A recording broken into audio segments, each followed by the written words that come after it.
Business ಅಂದ್ರೆ ಸಾಕಷ್ಟು ಬಂಡವಾಳ ಹೂಡಬೇಕು, ಲಾಭ ಬರೋವರೆಗೂ ಕಾಯಬೇಕು. ಹಾಕಿದ ಇನ್ವೆಸ್ಟ್ಮೆಂಟ್ಗೆ ಪ್ರಾಫಿಟ್ ಬರುತ್ತಾ ಇಲ್ವಾ ಅನ್ನೋದು ಡೌಟು. ಹೀಗೆ ನಾನಾ ಸಂದೇಹಗಳು ಇದ್ದೇ ಇರುತ್ತವೆ. ಆದ್ರೆ ಇನ್ನೂ ಕೆಲ ಬಿಸ್ನೆಸ್ಗಳಿರ್ತವೆ, ಅವುಗಳಿಗೆ ಬೆಳಗ್ಗೆ ಬಂಡವಾಳ ಹೂಡಿದ್ರೆ ರಾತ್ರಿಗೆ ಲಾಭದ ಜೊತೆಗೆ ಮನೆಗೆ ಹೋಗಬಹುದು. ಅಂತಹ ಬಿಸ್ನೆಸ್ ಒಂದನ್ನ ಗ್ರ್ಯಾಂಡ್ ಆಗಿ ಇಲ್ಲವೇ ಸಿಂಪಲ್ ಆಗಿ ಆರಂಭಿಸುವುದು ಹೇಗೆ ಅಂತ ಈ ಎಪಿಸೋಡ್ ನಲ್ಲಿ ಹೇಳ್ಕೊಡ್ತೀವಿ. ಇದೇ ಬದುಕಿಗೊಂದು ಬಿಸ್ನೆಸ್. ನಾನು ರೋಜಾ ಮನು ಪಾಟೀಲ್. ಬೆಳಗ್ಗೆ ಟೀ ಕಾಫಿ ಜೊತೆಗಿನ ಬಿಸ್ಕೆಟ್ನಿಂದ ಹಿಡಿದು ಶುಭ ಸಮಾರಂಭಗಳಿಗೆ ಹಂಚುವ ಸ್ವೀಟ್ಗಳವರೆಗೆ ಏನೇ ಬೇಕು ಅಂದ್ರೂ ಮೊದಲು ನೆನಪಾಗೋದೇ ಬೇಕರಿ. ಬೇಕರಿ ತಿನಿಸುಗಳನ್ನ ಇಷ್ಟಪಡದವರೇ ಇಲ್ಲ. ಮಕ್ಕಳಿಗೂ ಇಷ್ಟವಾಗೋ ಕೇಕ್ನಿಂದ ಹಿಡಿದು ವೃದ್ಧರಿಗೂ ಹಿತವೆನ್ನಿಸೋ ಬೆಣ್ಣೆ ಬಿಸ್ಕೆಟ್ಗಳವರೆಗೆ ಎಲ್ಲರಿಗೂ ಬೇಕರಿ ತಿನಿಸುಗಳು ಪ್ರಿಯವಾಗಿ ಬಿಟ್ಟಿವೆ. ಅಂತಹದ್ದೊಂದು ಬೇಕರಿ ಬಿಸ್ನೆಸ್ ಒಂದನ್ನ ಆರಂಭಿಸೋದು ಹೇಗೆ? ನೀವು ಬೇಕರಿ ತೆರೆಯಬೇಕು ಅಂದ್ರೆ ಏನೆಲ್ಲ ಮಾಡಬೇಕು ಅಂತ ಹೇಳ್ತೀವಿ ನೋಡಿ.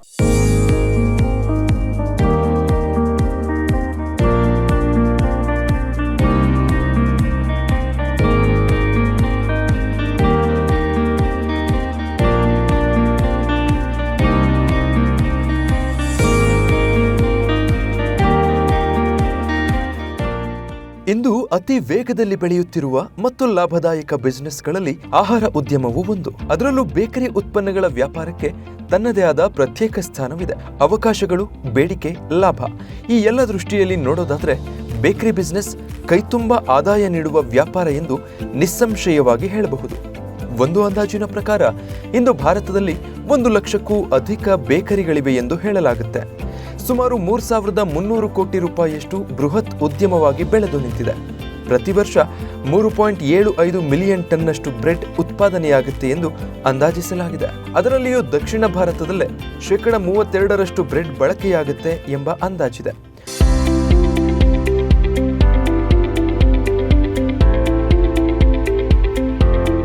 ಎಲ್ಲಕ್ಕಿಂತ ಬಹುಮುಖ್ಯ ಸಂಗತಿ ಅಂದ್ರೆ ಈ ಬಿಸ್ನೆಸ್ನಲ್ಲಿ ಮಧ್ಯಮ ಪ್ರಮಾಣದ ಬೇಕರಿ ನಡೆಸೋರು ಕೂಡ ತಿಂಗಳಿಗೆ 60,000ದಿಂದ 1.5 ಲಕ್ಷದವರೆಗೂ ಲಾಭ ಮಾಡಬಹುದಾಗಿದೆ. ಹೀಗಾಗಿ ರುಚಿ ಕಾಪಾಡಿಕೊಂಡ್ರೆ ಬೇಕರಿ ಬಿಸ್ನೆಸ್ ಲಾಭದಾಯಕ ಎಂಬುದು ನಿಸ್ಸಂಶಯ.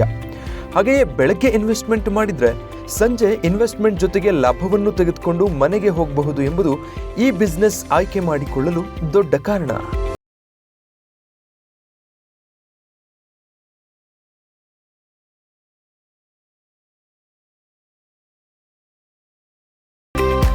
ಬೇಕರಿಯಲ್ಲಿ ನಾನಾ ರೀತಿಯ ತಿನಿಸುಗಳನ್ನು ತಯಾರಿಸಲಾಗುತ್ತೆ. ವಿವಿಧ ರೀತಿಯ ಬಿಸ್ಕೆಟ್ಗಳು, bread, cakes, pastries, rusk, puffs, ಹುರಿದ ತಿನಿಸುಗಳು ಸೇರಿದಂತೆ ನಾನಾ ರುಚಿಕರ ಖಾದ್ಯಗಳನ್ನು ಬೇಕರಿಯಲ್ಲಿ ಸವಿಯಬಹುದು. ಬರ್ತ್ಡೇ ಸಂಭ್ರಮ ಇರಲಿ, ಯಾವುದೇ ಚಿಕ್ಕ ಪುಟ್ಟ ಪಾರ್ಟಿಗಳಿರಲಿ, ಬಾಯಿಗೆ ರುಚಿಯಾದದ್ದು ಏನೇ ಬೇಕೆನಿಸಿದ್ರೂ ಕಾಲುಗಳು ಬೇಕರಿಯತ್ತಲೇ ಹೆಜ್ಜೆ ಹಾಕುತ್ತವೆ. ಅದರಲ್ಲಿಯೂ ದಕ್ಷಿಣ ಭಾರತದಲ್ಲಂತೂ ಅಯ್ಯಂಗಾರ್ಸ್ ಬೇಕರಿಗಳಿಗಂತೂ ಎಲ್ಲಿಲ್ಲದ ಬೇಡಿಕೆ. ಅಲ್ಲಿನ ವೈವಿಧ್ಯಮಯ ತಿನಿಸುಗಳನ್ನು ಸವಿಯದವರೇ ಇಲ್ಲ ಎನ್ನಬಹುದು. ಶುದ್ಧ ಬೇಕರಿ ಪ್ರಾಡಕ್ಟ್ಗಳನ್ನು ತಯಾರಿಸೋದ್ರಲ್ಲಿ ಅಯ್ಯಂಗಾರ್ಸ್ ಬೇಕರಿಯವರು ನಿಸ್ಸೀಮರು. ಇಂದು ಈ ಉದ್ಯಮದಲ್ಲಿ ಯಶಸ್ವಿಯಾಗಿ ಚಿಕ್ಕದಾಗಿ ಆರಂಭಿಸಿದ ಉದ್ಯಮವನ್ನ ಬಾನೆತ್ತರಕ್ಕೆ ಎತ್ತಿ ನಿಲ್ಲಿಸಿದ Iyengar oven fresh owner GK Pramod ನಮ್ಮೊಂದಿಗೆ ಈ ಬಿಸ್ನೆಸ್ನ ಇಂಚಿಂಚು ಮಾಹಿತಿಯನ್ನ ಹಂಚಿಕೊಂಡಿದ್ದಾರೆ.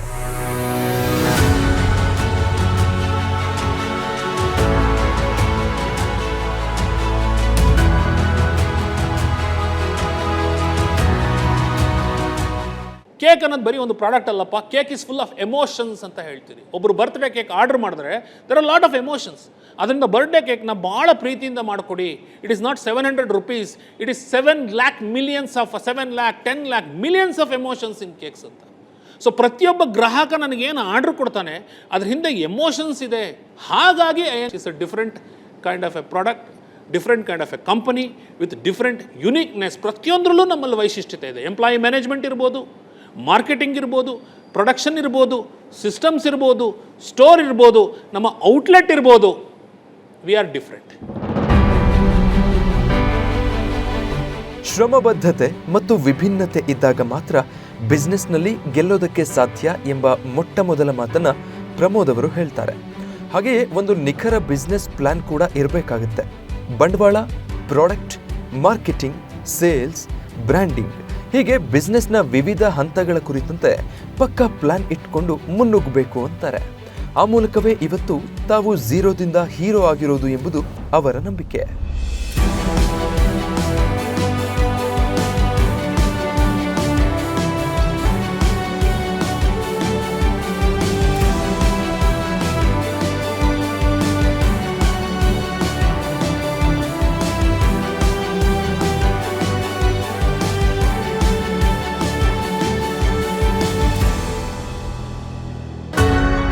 ಅಯ್ಯಂಗಾರ್ ಓವನ್ ಫ್ರೆಶ್ ಬೇಕರಿ ಒಂದು ದೊಡ್ಡ ಬ್ರ್ಯಾಂಡ್ ಆಗಿ ಬೆಳೆದು ನಿಂತಿದೆ.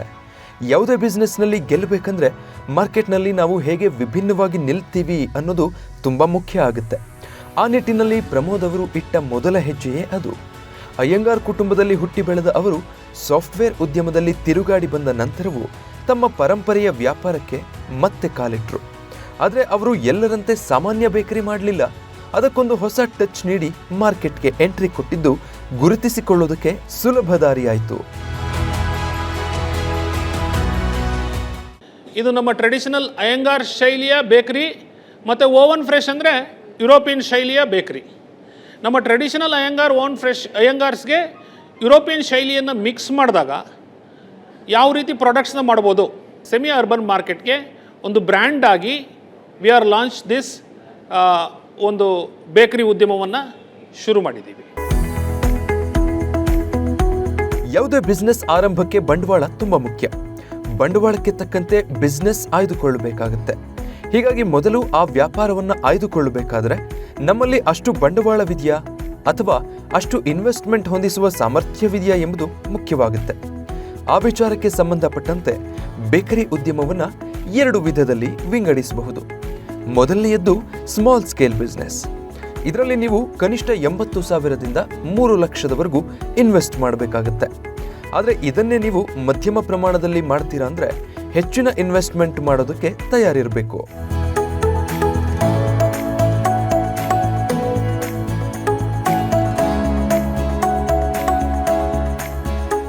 ಇನ್ವೆಸ್ಟ್ಮೆಂಟ್ ವಿಚಾರ ತಿಳಿದಾಯ್ತು. ಇನ್ನು ಬೇಕರಿ ಶುರು ಮಾಡೋದಕ್ಕೆ ಅದೆಷ್ಟು ಜಾಗ ಬೇಕಾಗುತ್ತೆ ಎಂಬುದು ಮುಖ್ಯ. ಈಗಾಗಲೇ ಹೇಳಿದಂತೆ ನೀವು ಸಣ್ಣ ಪ್ರಮಾಣದ ಬೇಕರಿಯನ್ನು ಆರಂಭಿಸ್ತಿದ್ದೀರಾ ಅಂದರೆ ಕನಿಷ್ಠ 500 ಚದುರ ಅಡಿಯಷ್ಟು ಜಾಗ ಬೇಕಾಗುತ್ತೆ. ಒಂದು ಭಾಗದಲ್ಲಿ ಬೇಕರಿ ಪ್ರಾಡಕ್ಟ್ಗಳನ್ನು ತಯಾರಿಸೋದಕ್ಕೆ ಜಾಗ ಬೇಕಾದರೆ ಮತ್ತೊಂದು ಭಾಗ ಅವುಗಳ ಮಾರಾಟಕ್ಕೆ ಬೇಕಾಗುತ್ತೆ. ಹೀಗಾಗಿ ಮಿನಿಮಮ್ 500 ಚದುರ ಅಡಿ ಹಾಗೂ ಮ್ಯಾಕ್ಸಿಮಮ್ ಅಂದರೆ 5,000, ಇನ್ನೂ ಹೆಚ್ಚಿನದಂದರೆ 10,000 ಚದುರ ಅಡಿಯವರೆಗೂ ಬೇಕರಿ ಎಸ್ಟಾಬ್ಲಿಷ್ ಮಾಡೋದಕ್ಕೆ ಸ್ಥಳಾವಕಾಶ ಬೇಕಾಗುತ್ತೆ.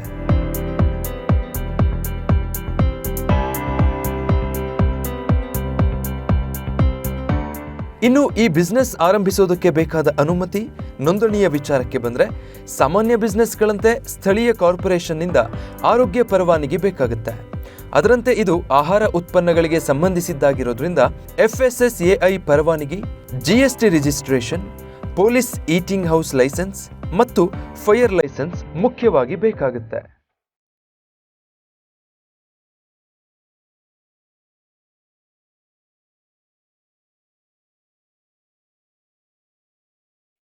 ಹಾಗಾದ್ರೆ ಬೇಕರಿ ಬಿಸ್ನೆಸ್ ಮಾಡಲು ಇನ್ವೆಸ್ಟ್ಮೆಂಟ್ ಆಯಿತು, ಜಾಗ ಆಯಿತು, ಅನುಮತಿ ಬಗ್ಗೆ ತಿಳಿದುಕೊಂಡಾಯ್ತು. ಇನ್ನು ಮುಖ್ಯವಾಗಿ ಯಾವ್ಯಾವ ಯಂತ್ರೋಪಕರಣಗಳನ್ನು ಖರೀದಿ ಮಾಡಬೇಕಾಗುತ್ತೆ ಎಂಬುದನ್ನು ತಿಳಿದುಕೊಳ್ಳೋದು ತುಂಬ ಮುಖ್ಯ. ಮೊದಲನೆಯದಾಗಿ ನಮ್ಮಲ್ಲಿನ ಬಂಡವಾಳ ಅದೆಷ್ಟಿದೆ ಅನ್ನೋದರ ಮೇಲೆ ನಾವು ಕೊಳ್ಳುವ ಮಷಿನರೀಸ್ ಡಿಪೆಂಡ್ ಆಗುತ್ತೆ. ಕಾರಣ ಈ ಬಿಸ್ನೆಸ್ಗೆ ಬೇಕಾದ ಮಷಿನ್ಗಳಿಗೆ ಹೆಚ್ಚಿನ ಇನ್ವೆಸ್ಟ್ಮೆಂಟ್ ಬೇಕೇ ಬೇಕಾಗುತ್ತೆ. Commercial micro oven, mixer, biscuit dropping machine, mixing bowls, baking trace, deep freezer ಮುಖ್ಯವಾಗಿ ಬೇಕಾಗುತ್ತೆ. ಬೇಕರಿ ಐಟಮ್ಗಳನ್ನು ತಯಾರಿಸುವಲ್ಲಿ ಮಷಿನರಿಗಳ ಪಾತ್ರ ತುಂಬ ಮುಖ್ಯವಾಗಿರುತ್ತೆ. ಅವುಗಳಿಂದಲೇ ಕೆಲಸ ಸಲೀಸಾಗಿ ನಡೆಯೋದು. ಅದನ್ನೇ ಪ್ರಮೋದ್ ಅವರು ಕೂಡ ಹೇಳೋದು.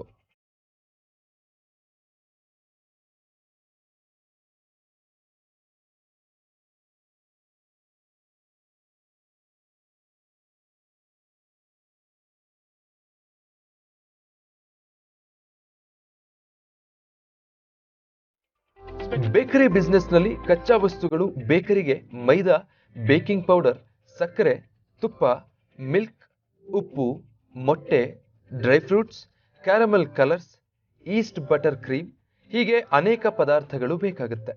ಪದಾರ್ಥಗಳ ಅಗತ್ಯ ಒಂದಾದ್ರೆ ಅವುಗಳ ಕ್ವಾಲಿಟಿ ಕಾಪಾಡಿಕೊಳ್ಳೋದು ಮತ್ತೊಂದು ಹಂತವಾಗಿದೆ. ಇವುಗಳ ಆಯ್ಕೆಯಲ್ಲೂ ಅತಿ ಜಾಗರೂಕತೆ ವಹಿಸಲೇಬೇಕು. ಇಲ್ಲಿ ಗುಣಮಟ್ಟ ಉತ್ತಮವಾಗಿಲ್ಲವೆಂದಾದ್ರೆ ನೀವು ತಯಾರಿಸುವ ತಿನಿಸುಗಳು ಕೂಡ ರುಚಿಕರ ಅನಿಸಲಾರವು.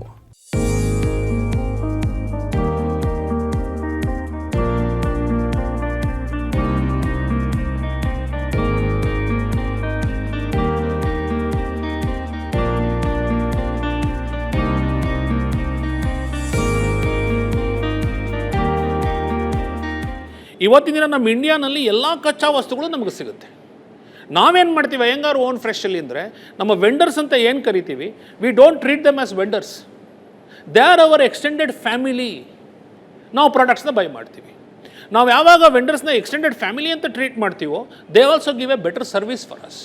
ಸೊ ಡೆಫಿನೆಟ್ಲಿ ಕಚ್ಚಾ ವಸ್ತುಗಳು ನಾವೇನು ಪ್ರಾಡಕ್ಟ್ನ ಬೈ ಮಾಡ್ತೀವಿ that has an implication on the final product. ಒಂದು ಸತಿ ನಮ್ಮ ಮೈದಾ ವೆಂಡರು ಸರಿಯಾದಂತಹ ಮೈದಾವನ್ನು ಕೊಡಲಿಲ್ಲ. ಮೈದಾ ಕೊಡದೇ ಇದ್ದಾಗ ನಮಗೆ ಬ್ರೆಡ್ ಸರಿಯಾಗಿರುವಂತಹ ಟೆಕ್ಸ್ಚರ್ ಬರಲಿಲ್ಲ. ಟೆಕ್ಸ್ಚರ್ ಬರದೇ ಇದ್ದಾಗ ಕಸ್ಟಮರ್ ಇಸ್ ಅನ್ಹ್ಯಾಪಿ. ಒಳ್ಳೆ ಮೈದಾ ಏನಾಗುತ್ತೆ, ಯಾವುದೇ ಒಂದು ಕಚ್ಚಾ ವಸ್ತು ಬಂದಾಗ we should have a quality department. ನಮ್ಮಲ್ಲಿ ಏನು ಮಾಡ್ತೀವಿ, we have a quality department. ಸ್ಟೋರಲ್ಲಿ ಕ್ವಾಲಿಟಿ ಡಿಪಾರ್ಟ್ಮೆಂಟ್ ಇದೆ. ಫಸ್ಟು ಪ್ರಾಡಕ್ಟ್ ಬಂದಾಗ we check the quality of the product. Quality of the maida is good or not. Sugar, quality of the sugar is not good or not. ಅದಕ್ಕೆ ಬೇಕಾಗಿರುವಂತಹ vanilla ಸಿರಪ್ಗಳು, whether the quality is good or bad. ಪ್ರತಿಯೊಂದು quality check every ಸ್ಟೇಜಲ್ಲಿ ಮಾಡ್ತೀವಿ. Starting from the material receiving to material receive ಮಾಡಿ, material next ಅದು ಸ್ಟೋರಿಗೆ ಹೋಗಿ ಸ್ಟೋರಿಂದ ಪ್ರೊಡಕ್ಷನ್ಗೆ ಹೋಗಿ, ಪ್ರೊಡಕ್ಷನ್ ಆದಮೇಲೆ ಕ್ವಾಲಿಟಿ ಚೆಕ್ ಮಾಡಿ, ನಂತರ final customer is a god. We have an extended quality team where the feedback also come from the customer. So ನಾವೇನು ಮಾಡಬೇಕಾಗುತ್ತೆ ಅಂದರೆ ಮಲ್ಟಿಪಲ್ ಡೈಮೆನ್ಷನ್ಸಿಂದ ಕ್ವಾಲಿಟಿ ಚೆಕ್ನ ಮಾಡಬೇಕಾಗ್ತದೆ. ಇಲ್ಲಿ ಮತ್ತೊಂದು ಮುಖ್ಯ ಅಂಶವೆಂದರೆ ಬೇಕರಿ ಬಿಸ್ನೆಸ್ ನಡೆಸೋದಕ್ಕೆ ತರಬೇತಿ ಅಗತ್ಯವಿದೆಯಾ ಅನ್ನೋದು. ಖಂಡಿತ ಈ ಬಿಸ್ನೆಸ್ ಮುನ್ನೆಲೆಯಲ್ಲಿ ನಿಂತು ನಡೆಸಬೇಕಂದ್ರೆ ಒಂದು ಹಂತದ ತರಬೇತಿ ಅತ್ಯಗತ್ಯವಾಗಿರುತ್ತೆ. ಜೊತೆಗೆ ನೀವು ಕೆಲಸಕ್ಕೆ ತೆಗೆದುಕೊಳ್ಳುವ ಬಾಣಸಿಗರು ತಯಾರಿಕೆಯಲ್ಲಿ ನಿಪುಣರಾಗಿರಬೇಕು. ಇಲ್ಲವಾದಲ್ಲಿ ಅತ್ಯುತ್ತಮ ರುಚಿಯನ್ನು ನೀಡೋದಕ್ಕೆ ಸಾಧ್ಯವಿಲ್ಲ.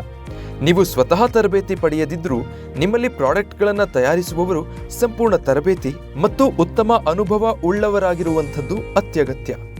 ಈ ಬಿಸ್ನೆಸ್ನಲ್ಲಿ ಗೆಲ್ಲಬೇಕಂದ್ರೆ ಕ್ವಾಲಿಟಿ ಮತ್ತು ಟೇಸ್ಟ್ ಈ ಎರಡೇ ಇಂಪಾರ್ಟೆಂಟ್.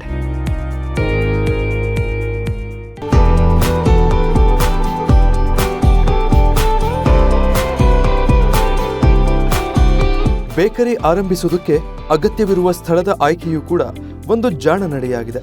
ಯಾವ ಸ್ಥಳದಲ್ಲಿ ನೀವು ಬಿಸ್ನೆಸ್ ಆರಂಭಿಸ್ತಾ ಇದ್ದೀರಿ ಎಂಬುದು ತುಂಬಾ ಮುಖ್ಯ. ಅದರಲ್ಲೂ ಬೇಕರಿ ಬಿಸ್ನೆಸ್ ನಡೆಸಲು ಒಂದಷ್ಟು ಕ್ರೌಡ್ ಇರುವ ಜಾಗ ಬೇಕೇ ಬೇಕು. ಅದರಲ್ಲೂ ಮಾರ್ಕೆಟ್ ರೀತಿಯ ಜಾಗದಲ್ಲಿ ಬೇಕರಿ ಆರಂಭಿಸಿದರೆ ಗ್ರಾಹಕರನ್ನು ಸೆಳೆಯೋದು ತುಂಬ ಸುಲಭದ್ದಾಗಿರುತ್ತೆ. ಶಾಪಿಂಗ್ ಮಾಲ್ ಬಳಿ, ಶಾಲಾ ಕಾಲೇಜುಗಳ ಹತ್ತಿರ, ಜನಸಂದಣಿ ಅಥವಾ ಟ್ರಾಫಿಕ್ ಹೆಚ್ಚಿರುವ ಮೇನ್ ರೋಡ್ಗಳಲ್ಲಿ, ಪ್ರಾಮಿನೆಂಟ್ ಏರಿಯಾಗಳಲ್ಲಿ ಬೇಕರಿಗೆ ಜಾಗ ಹುಡುಕೋದು ಉತ್ತಮ. ಆ ಮೂಲಕ ಅತಿ ಹೆಚ್ಚು ಗ್ರಾಹಕರನ್ನು ಸೆಳೆಯೋದಕ್ಕೆ ನೆರವಾಗುತ್ತೆ. ಇದರ ಜೊತೆಗೆ ನೀವು ಆನ್ಲೈನ್ನಲ್ಲಿ ಕೂಡ ನಿಮ್ಮ ಬೇಕರಿ ಐಟಂಗಳು ಸಿಗುವಂತೆ ಮಾಡಿದರೆ ಮತ್ತೊಂದು ಪ್ಲಾಟ್ಫಾರ್ಮ್ ನಿಮ್ಮ ಬೇಕರಿಗೆ ಲಭ್ಯವಾಗುತ್ತೆ.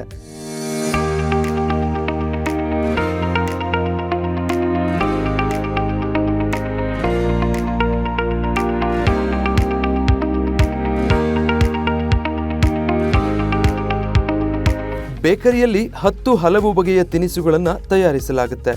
ಇವುಗಳನ್ನು ಸಿದ್ಧಪಡಿಸೋದಕ್ಕೆ ಎಕ್ಸ್ಪರ್ಟ್ಗಳು ಅತ್ಯಗತ್ಯ. ರುಚಿ ಹಿಡಿಸದಿದ್ದಲ್ಲಿ ಗ್ರಾಹಕರು ಮತ್ತೆ ಮತ್ತೆ ನಿಮ್ಮ ಬೇಕರಿಯನ್ನು ಹುಡುಕಿಕೊಂಡು ಬರೋದಕ್ಕೆ ಸಾಧ್ಯವಿಲ್ಲ. ಈ ನಿಟ್ಟಿನಲ್ಲಿ ಬೇಕರಿಯಲ್ಲಿ ಯಾವ ರೀತಿಯ ತಿನಿಸುಗಳನ್ನು ತಯಾರಿಸಲಾಗುತ್ತೆ ಅನ್ನೋದನ್ನು ತಿಳಿದುಕೊಳ್ಳೋದು ತುಂಬ ಇಂಪಾರ್ಟೆಂಟ್. ಅದರಲ್ಲೂ ಈಸ್ಟ್ ಬೇಸ್ಡ್ ಪ್ರಾಡಕ್ಟ್ ಮತ್ತು ಡೆಸರ್ಟ್ ಹಾಗೂ ಪೇಸ್ಟ್ರಿ ಐಟಮ್ಗಳನ್ನು ವಿಭಿನ್ನವಾಗಿ ತಯಾರಿಸಲಾಗುತ್ತೆ.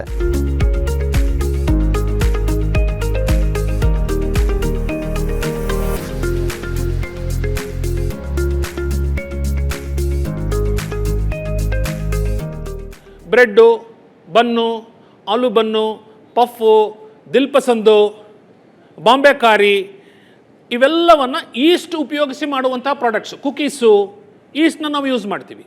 ಈಸ್ಟ್ ಬೇಕ್ ಪ್ರಾಡಕ್ಟ್ಸಲ್ಲಿ ಮುಖ್ಯವಾಗಿ ಬೇಕಾಗಿರುವಂತಹ ತಯಾರೇನೆಂದರೆ ನಿಮ್ಮಲ್ಲಿ ಸರಿಯಾಗಿರುವಂತಹ ಓವನ್ ಇದೆಯಾ, ನಿಮ್ಮಲ್ಲಿ ಸರಿಯಾಗಿರುವಂತಹ ವರ್ಕಿಂಗ್ ಟೇಬಲ್ ಇದೆಯಾ, ಆಮೇಲೆ ಮುಖ್ಯವಾಗಿ heart of any organisation is ಅದನ್ನು ಉಪಯೋಗಿಸಿ ಮಾಡುವಂತಹ ಸರಿಯಾಗಿರುವಂತಹ ಎಂಪ್ಲಾಯೀಸ್ ಇದ್ದಾರಾ. ಪ್ರತಿಯೊಂದು ರೆಸಿಪಿಯಲ್ಲೂ ನಾವು ವೇಯ್ ಮಾಡಿ ಹಾಕ್ತೀವಿ. ನಾವು SOP ಅಂತ ಕರಿತೀವಿ, ಸ್ಟ್ಯಾಂಡರ್ಡ್ ಆಪರೇಟಿಂಗ್ ಪ್ರಾಕ್ಟೀಸ್ ಅಂತ ಕರಿತೀವಿ. ಒಂದು ಬ್ರೆಡ್ ಮಾಡಲಿಕ್ಕೆ ಇಷ್ಟೇ ಮೈದಾ ಬೇಕು, ಇಷ್ಟೇ ಸಕ್ಕರೆ ಬೇಕು, ಇಷ್ಟೇ ಟೆಂಪ್ರೇಚರಲ್ಲಿ ಅದು ಹೀಟ್ ಆಗಬೇಕು. ಒಂದು ಚಾಕೋ ಚಿಪ್ ಕುಕ್ಕಿ ಮಾಡಬೇಕಾದ್ರೆ ಇಷ್ಟೇ ಚಾಕೋ ಚಿಪ್ ಬೇಕು, ಇಷ್ಟೇ ಅದಕ್ಕೆ ಗೋಡಂಬಿ ಬೇಕು, ಎಲ್ಲವನ್ನ ಮೆಜರ್ ಮಾಡಿ ಹಾಕ್ತೀವಿ. ಬೇಕರಿ ನಡೆಸೋದಕ್ಕೆ ಕೆಲಸಗಾರರ ಅಗತ್ಯ ಕೂಡ ಇರುತ್ತೆ. ಸಣ್ಣ ಪ್ರಮಾಣದ ಬೇಕರಿ ಇಟ್ಕೊಳ್ತೀರಿ ಅಂದ್ರೆ ಕನಿಷ್ಠ 2 ಕೆಲಸಗಾರರು ಸಾಕಾಗ್ತಾರೆ. ಅದೇ ಮಧ್ಯಮ ಪ್ರಮಾಣದಲ್ಲಿ ಸ್ವಲ್ಪ ಹೆಚ್ಚಿನ ಬಂಡವಾಳ ಹಾಕಿ ದೊಡ್ಡ ಬೇಕರಿ ತೆರೆಯುವವರಿಗೆ ಕನಿಷ್ಠ 10 ಜನ ಕೆಲಸಗಾರರು ಬೇಕಾಗ್ತಾರೆ. ನಿಮ್ಮದೇ ಸ್ವಂತ ಬ್ರ್ಯಾಂಡ್ ಹುಟ್ಟು ಹಾಕಲು ಯೋಚಿಸ್ತಾ ಇದ್ದೀರಿ ಎಂದಾದ್ರೆ ಅವರಿಗೆಲ್ಲ ಆಕರ್ಷಕವಾಗಿ ಕಾಣುವ ಯೂನಿಫಾರ್ಮ್ ನೀಡಿದ್ರೆ ಮಾರ್ಕೆಟ್ನಲ್ಲಿ ವಿಭಿನ್ನವಾಗಿ ನೀವು ಗುರುತಿಸಿಕೊಳ್ಳಬಹುದು.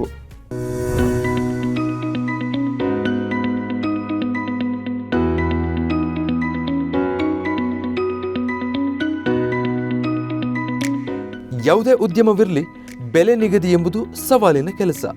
ಇಂದು ಕಾಂಪಿಟೇಟಿವ್ ಪ್ರೈಸ್ ಅನ್ನೋದು ಸಾಮಾನ್ಯವಾಗಿದೆ. ಮಾರ್ಕೆಟ್ನಲ್ಲಿ ಬೇರೆಯವರ ಜೊತೆ ಪೈಪೋಟಿಗೆ ಇಳಿಬೇಕಂದ್ರೆ ಬೆಲೆ ನಿಗದಿಯಲ್ಲಿ ಅತ್ಯಧಿಕ ಜಾಗರೂಕತೆ ವಹಿಸಬೇಕಾಗತ್ತೆ. ನಾವು ನಿಗದಿಪಡಿಸುವ ಬೆಲೆಯು ನಷ್ಟಕ್ಕೂ ದಾರಿ ಮಾಡಿಕೊಡುವಂತಿರಬಾರದು. ಹಾಗಂತ ಗ್ರಾಹಕರ ಜೇಬಿಗೂ ಭಾರ ಎನಿಸಬಾರದು. ಈ ಅಂಶಗಳನ್ನು ಗಮನದಲ್ಲಿಟ್ಕೊಂಡು ಎಲ್ಲವನ್ನ ಬ್ಯಾಲೆನ್ಸ್ ಮಾಡುವಂತಹ ಬೆಲೆಯನ್ನ ನಿಗದಿಪಡಿಸಬೇಕಾಗತ್ತೆ. ಕಡಿಮೆ ಲಾಭದ ಮಾರ್ಜಿನ್ ಇಟ್ಕೊಂಡು ಕೂಡ ಕೆಲವೊಮ್ಮೆ ಬೆಲೆಯನ್ನ ಫಿಕ್ಸ್ ಮಾಡೋದು ಕೂಡ ಜಾಣ ನಡೆಯಾಗುತ್ತೆ.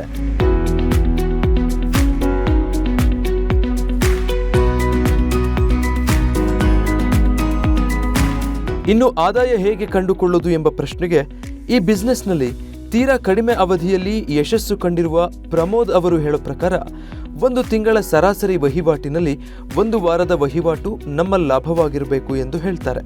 ಅಂದ್ರೆ ತಿಂಗಳಿಗೆ 1 ಲಕ್ಷ ವಹಿವಾಟು ನಡೆಸ್ತೀವಿ ಅಂದಾದ್ರೆ ಕನಿಷ್ಠ 25,000 ಅದರಲ್ಲಿ ನಮ್ಮ ಲಾಭವಾಗಿರುವಂತೆ ನೋಡ್ಕೊಳ್ಬೇಕು. ಆದರೆ ಈ ಉದ್ಯಮದಲ್ಲಿ 25% ರಿಂದ 30% ಲಾಭ ಕಂಡುಕೊಳ್ಳಬಹುದಾಗಿದೆ.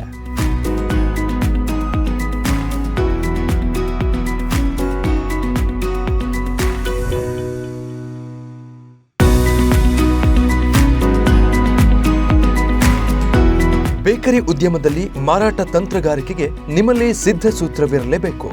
ಕಾರಣ ಯಾವುದೇ ಮಾರ್ಕೆಟಿಂಗ್ ಸ್ಟ್ರಾಟಜಿ ಇಲ್ಲದಿದ್ರೆ ಲಾಭಕ್ಕಾಗಿ ಸಾಕಷ್ಟು ಹೆಣಗಾಡಬೇಕಾಗುತ್ತೆ. ಹೀಗಾಗಿ ಕೆಲ ಬುದ್ಧಿವಂತಿಕೆಯ ನಡೆಗಳನ್ನು ಅನುಸರಿಸಬೇಕಾಗತ್ತೆ.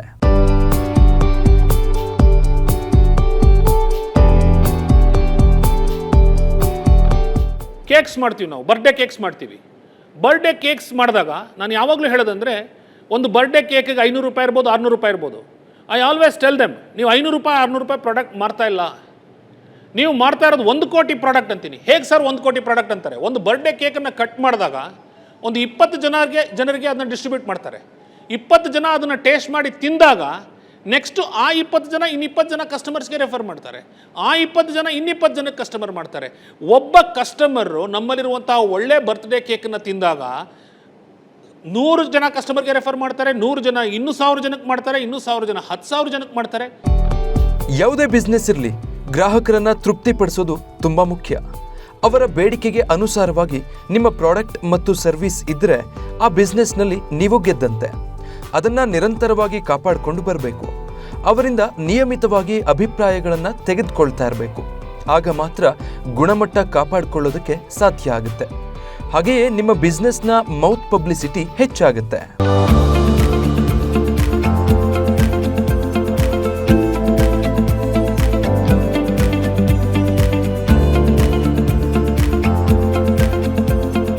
ಬೇಕರಿ ಬಿಸ್ನೆಸ್ ದಿನದಿಂದ ದಿನಕ್ಕೆ ಹೊಸ ಆಯಾಮಗಳನ್ನು ಪಡೆದುಕೊಳ್ತಾ ಇದೆ.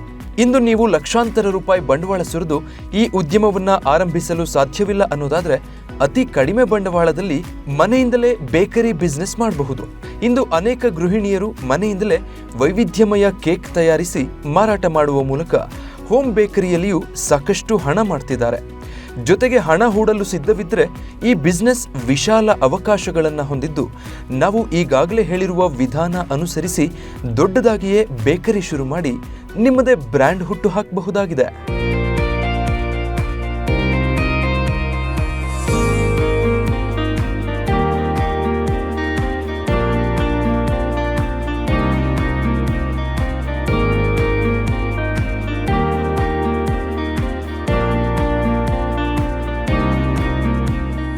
ಇನ್ನು ಎಲ್ಲ ಬಿಸ್ನೆಸ್ನಲ್ಲಿರುವಂತೆ ಇಲ್ಲಿಯೂ ಕೂಡ ಸವಾಲುಗಳು, ಸಮಸ್ಯೆಗಳು ಇದ್ದೇ ಇರುತ್ತವೆ. ಆದರೆ ಅವುಗಳನ್ನ ಅವಕಾಶಗಳಾಗಿ ಮಾರ್ಪಡಿಸಿಕೊಂಡ್ರೆ ಗೆಲುವು ನಿರಾಯಾಸವಾಗಿ ನಿಮ್ಮನ್ನ ಹಿಂಬಾಲಿಸುತ್ತೆ. ಆದರೆ ಎಲ್ಲಕ್ಕಿಂತ ಮುಖ್ಯವಾಗಿ ಈ ಬಿಸ್ನೆಸ್ ಮಾಡಲು ಮುಂದಾಗ್ತಿರೆಂದ್ರೆ ಒಂದಿಷ್ಟು ತಯಾರಿ ಮತ್ತು ಪ್ಯಾಷನ್ ಇರಲೇಬೇಕು. ಕೇವಲ ಲಾಭದ ಮುಖ ನೋಡಿ ಬಿಸ್ನೆಸ್ ಕಟ್ಟಲು ಹೋದ್ರೆ ಯಾವುದರಲ್ಲಿಯೂ ಗೆಲ್ಲೋದಕ್ಕೆ ಸಾಧ್ಯವಿಲ್ಲ ಎಂಬುದಂತೂ ಖಾತ್ರಿ. ನಮ್ಮಲ್ಲಿ ಸಿಸ್ಟಮ್ಯಾಟಿಕ್ ಆಗಿ ಬಿಸ್ನೆಸ್ ಪ್ಲ್ಯಾನ್ನ ಮಾಡಬೇಕು. ಬಿಸ್ನೆಸ್ ಪ್ಲ್ಯಾನಲ್ಲಿ ಏನೇನಪ್ಪ ಇರಬೇಕು ಅಂದರೆ ಸ್ವಾಟ್ ಅಂತ ಕರಿತೀವಿ, ಸ್ಟ್ರೆಂತ್ಸ್, ವೀಕ್ನೆಸ್, ಆಪರ್ಚುನಿಟೀಸ್, ಥ್ರೆಟ್ಸು. ನೆಕ್ಸ್ಟ್ ಬಂದು ಮಾರ್ಕೆಟಿಂಗ್, ನೆಕ್ಸ್ಟ್ ಬಂದು ಫೈನಾನ್ಸ್, ನೆಕ್ಸ್ಟ್ ಬಂದು HR. ಇದೆಲ್ಲವನ್ನು ಡೆವಲಪ್ ಮಾಡಿ ಒಂದು ಬಿಸ್ನೆಸ್ ಪ್ಲ್ಯಾನ್ನ ಮಾಡಿಕೊಂಡು ಒಂದು pilot, first face we do this, second face we do this, third face we do this.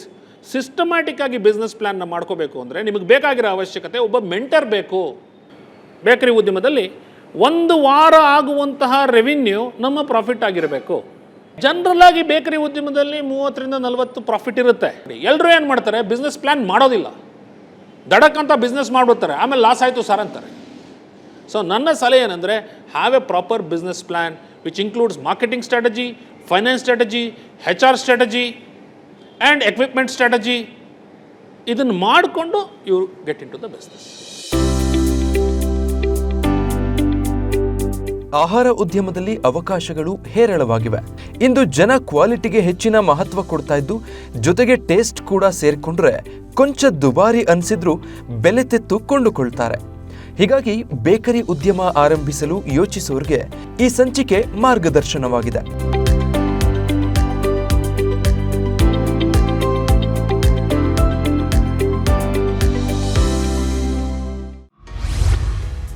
ನೀವು ಸಣ್ಣ ಮತ್ತು ಮಧ್ಯಮ ಗಾತ್ರದ ಬಿಸ್ನೆಸ್ ಅಲ್ಲಿ ಗೆದ್ದವರಾಗಿದ್ದರೆ ವಿಸ್ತಾರ ನ್ಯೂಸ್ ತಂಡ ಸಂಪರ್ಕಿಸಿ ನಿಮ್ಮ ಯಶಸ್ಸಿನ ಪಯಣವನ್ನ ನಮ್ಮ ಜೊತೆಗೆ ಹಂಚಿಕೊಳ್ಳಬಹುದು. ವಿಸ್ತಾರ ನ್ಯೂಸ್ ನಂಬರ್ 1, 2 ಮತ್ತು 4ನೇ ಮಹಡಿ, the New Indian Express building, block 2 ಮತ್ತು 3, ಕ್ವೀನ್ಸ್ ರಸ್ತೆ, Bengaluru 560001. Phone number 9606942030. Email program@vistaranews.com. ಒಟ್ಟಾರೆ ಉದ್ಯಮವೊಂದನ್ನ ಆರಂಭಿಸಿ ಕೆಲವೇ ಸಮಯದಲ್ಲಿ ಗೆಲುವು ಕಾಣಬೇಕು ಎಂದುಕೊಂಡವ್ರಿಗೆ ಬೇಕರಿ ಬಿಸ್ನೆಸ್ ಒಂದು ಉತ್ತಮ ಆಯ್ಕೆ. ಇದಾಗಿತ್ತು ಇವತ್ತಿನ ಬದುಕಿಗೊಂದು ಬಿಸ್ನೆಸ್. ಅನುಕ್ಷಣದ ಸುದ್ದಿಗಾಗಿ ನೋಡ್ತಾ ಇರಿ ವಿಸ್ತಾರ ನ್ಯೂಸ್. ಇದು ನಿಖರ ಜನಪರ.